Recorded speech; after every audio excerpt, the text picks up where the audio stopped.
Bread puns happen when you yeast expect them. Okay, yeah, we gotta fix that. Okay, so as with most origami projects, a good idea is to get yourself a square first, and I like to make my squares out of any paper without scissors because that makes it so that I can get the basic shapes anywhere. Basically, you're either going to have a square or something twice the length of the folds you're going to make.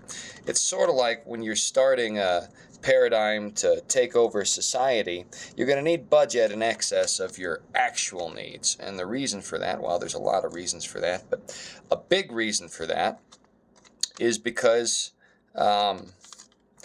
things are going to fail when you're lying, cheating, and stealing at the top echelons of power.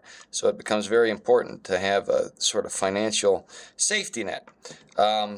There's multiple ways that those in power attempt to meet their objectives. And they're all some cynical, horrible stuff that ultimately end up being wasteful.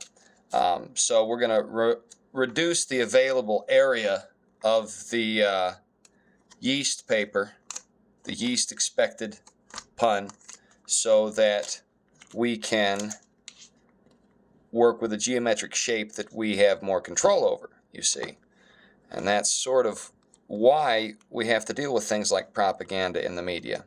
Now, we're going to do one thing, and then just when you think you've got the understanding of it, you're like, oh, okay, I see which way society's going. I know what's going down in Chinatown. I'm kicking what they're passing. I catch your drift, snow fence. Oh, so things are blue right now, and we're pointed this way. Oh, yeah? Well, now we're going to do some controlled opposition, and boom, everything just flipped to the opposite side of the fence. Oh, gosh, it's a different shape. It's a similar shape. It's not quite the same.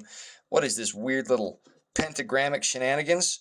What? How is this going to make a cup? Now I just got to, but see, here's where the thesis, antithesis, synthesis comes in, because now you just fold back the flaps of your chicanery into the slots of your propaganda, and what's left between the two is a pocket of abomination.